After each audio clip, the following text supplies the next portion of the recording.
ഈ മഹാസമ്മേളനത്തിൽ പങ്കെടുക്കാൻ സാധിച്ചത് ഞാനൊരു ബഹുമതിയായി കരുതുകയാണ്.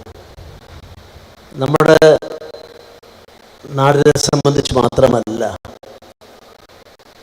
ലോകത്തെമ്പാടുമുള്ള ക്രൈസ്തവ, പ്രത്യേകിച്ച് കത്തോലിക്ക സഭ ആഗോള വ്യാപകമായ ഏറ്റവും വലിയ ആത്മീയ പ്രസ്ഥാനമാണ്.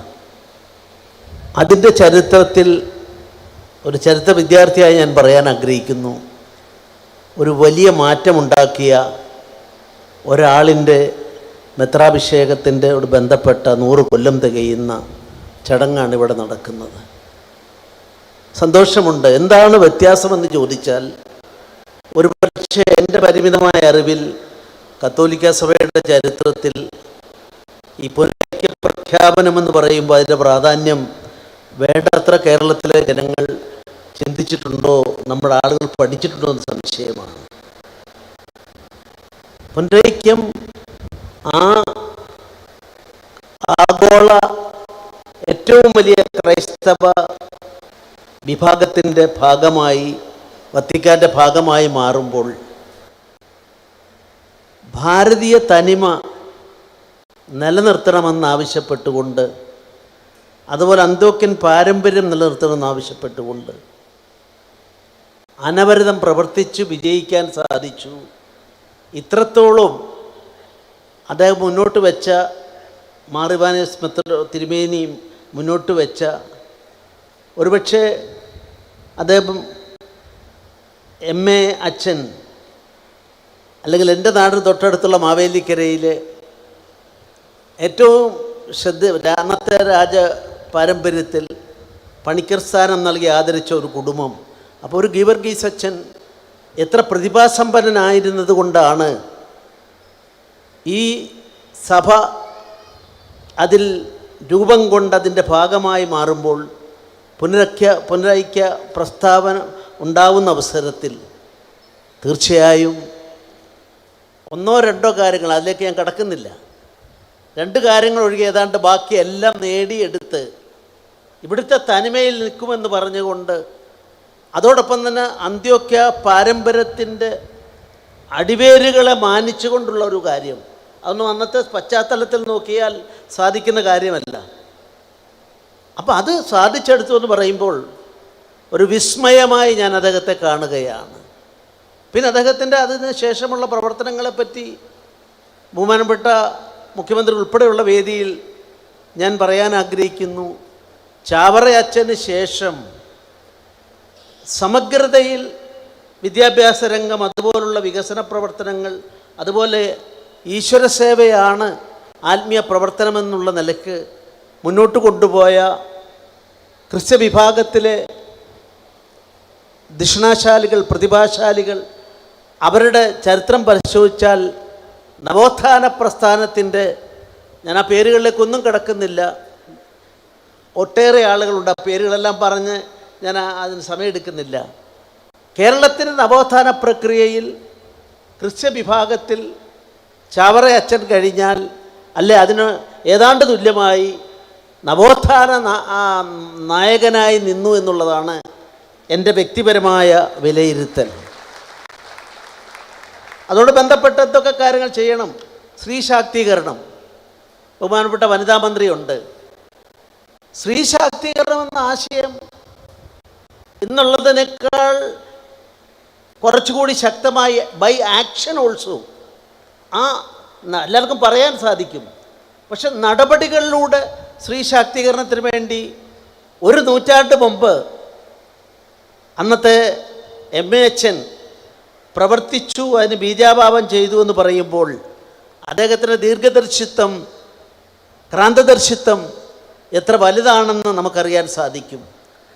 മാതൃരാജ്യവും ദേശസേവനവും, എനിക്കിപ്പം ഇവിടെ എഴുതി തന്ന, എനിക്കിപ്പോൾ ഇവിടെ നിന്ന് തന്ന ഇതിൽ ഈ ലീഫ്ലെറ്റിൽ അതാണൊരു മെയിൻ കാര്യമായി, മാതൃരാജ്യ സ്നേഹവും ദേശസ്നേഹവും, അതുപോലെ മറ്റൊരു പോയിൻ്റായി 4-ാമത്തെ ആത്മീയ നവീകരണവും ആശ്രമ ജീവിതവും.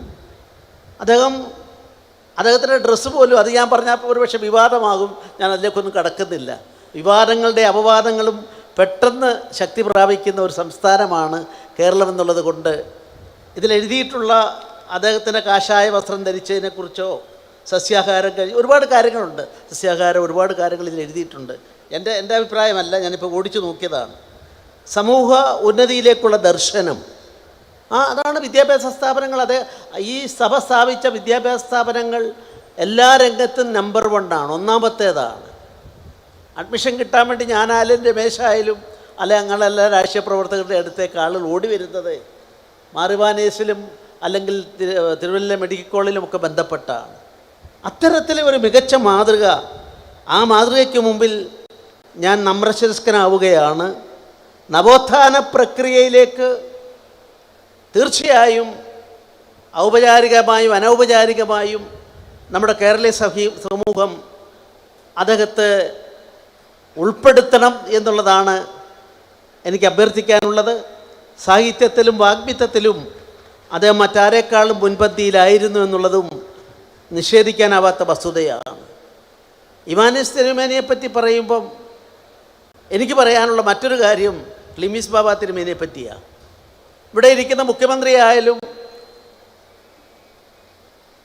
കോൺഗ്രസ് പാർട്ടിയുടെ അനിഷേധ്യ നേതാവായ രമേശ് ആയാലും മറ്റൊരു പ്രസ്ഥാനത്തോട് ബന്ധപ്പെട്ട അതിൻ്റെ പ്രവർത്തന രംഗത്തുള്ള എന്നെ സംബന്ധിച്ചിടത്തോളം ഏത് പ്രസ്ഥാനങ്ങളുടെ നേതാക്കന്മാരെയും അടുത്ത ബന്ധം കൊണ്ട് സ്നേഹം കൊണ്ട് കീഴടക്കാൻ ക്ലീമീസ് ബാബയ്ക്ക് കഴിയുന്നുവെന്ന് മാത്രമല്ല, പോപ്പ് ഫ്രാൻസിസ് അദ്ദേഹത്തിൻ്റെ 53 വയസ്സിൽ അദ്ദേഹം തീർച്ചയായും ആദ്യ കർദിനാളായി മലങ്കര സഭയിൽ നിന്ന് വന്ന അദ്ദേഹത്തെ സംബന്ധിച്ചിടത്തോളം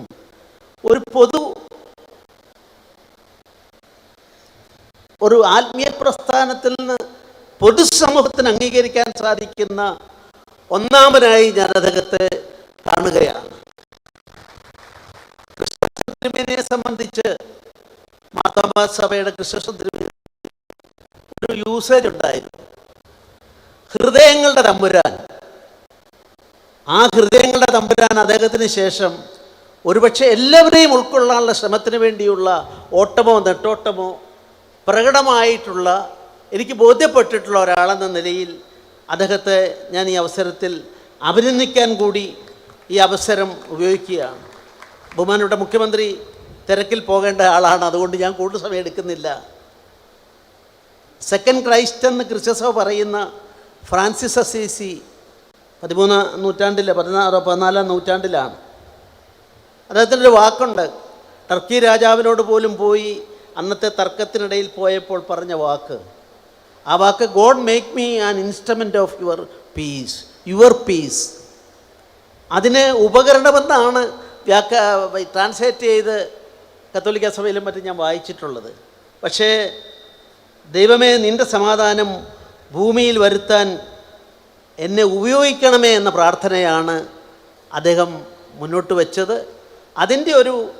വാസ്തവത്തിൽ അതിൻ്റെ ഒരു പൂർണ്ണരൂപമായി എനിക്ക് കാണാൻ സാധിച്ച ആളായി ഈ സഭയുടെ ഇപ്പോഴത്തെ പരമാധ്യക്ഷനെ ഞാൻ കാണുകയാണ്.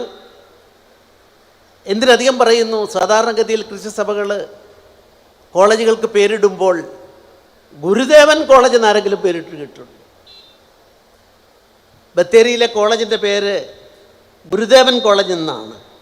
ഒരുപക്ഷെ ടാഗോറിനെ ആയിരിക്കാം ഉദ്ദേശിച്ചത്, അതോ ശ്രീനാരായണ ഗുരുദേവനാണോ എനിക്കറിയില്ല, ടാഗോറിനെ. അപ്പോൾ ഈ തരത്തിൽ വിശാലമായി ചിന്തിക്കുന്നു. എല്ലാ ക്രിസ്ത്യസഭകളെയും ഒരു കാര്യം ഒരു മെസ്സേജായി അറിയിച്ച് സംസാരിക്കണമെങ്കിൽ ഞാൻ പറയാൻ ആഗ്രഹിക്കുന്നു, എല്ലാ സഭകളുടെയുള്ളിലേക്കും കടന്നു ചെന്നുകൊണ്ട് അവരെ എല്ലാം സ്വാംശീകരിച്ച് ഉൾക്കൊള്ളാൻ, അവരുടെ അംഗീകാരം പിടിച്ചു പറ്റാൻ കഴിയുന്ന ഒരാളാണ് ഈ മഹാസഭയുടെ തലവൻ. ഇവിടെ നമ്മുടെ ഇന്ത്യയിലെ തലവൻ എന്ന് പറയാൻ കഴിയുന്നതിൽ എനിക്ക് ആഹ്ലാദമുണ്ട്. ഞാൻ നിർത്തുന്നു. സഭയുടെ ചട്ടക്കൂട്ടുകളെ ഒരിക്കലും ലംഘിക്കാതെ, ആ സഭയുടെ ചട്ടക്കൂട്ടിൽ ഒരിക്കലും ഒതുങ്ങി നിൽക്കാതെ പുറം ലോകത്തേക്ക് എത്തി എല്ലാവരുടെയും വിശ്വാസം ആർജിക്കാൻ സാധിക്കുന്ന, തീർച്ചയായും അതുതന്നെയാണ് മാറിവാനസ് മെത്രോപ്പോലിത്തയുടെ ഒരു സവിശേഷതയായി, ഒരു വിദ്യാർത്ഥിയായി ഞാൻ കാണുന്നത്. ഏതാണ്ട് അതേ ശൈലി എനിക്ക് തീർച്ചയായിട്ടും ക്ലിമീസ് ബാബ തിരുമേനിയിൽ കാണാൻ സാധിക്കും. ഈ ഉദ്യമം അത് വൻ വിജയമായി തീരട്ടെ എന്ന പ്രാർത്ഥനയോടെ, ആശംസയോടെ, എല്ലാവർക്കും നന്മ നേർന്നുകൊണ്ട് ഞാൻ എൻ്റെ വാക്കുകൾക്ക് വിരാമമിടുന്നു. എല്ലാവർക്കും എൻ്റെ വിനീതമായ നമസ്കാരം. ജയ് ഹിന്ദ്, ജയ് ഭാരത്.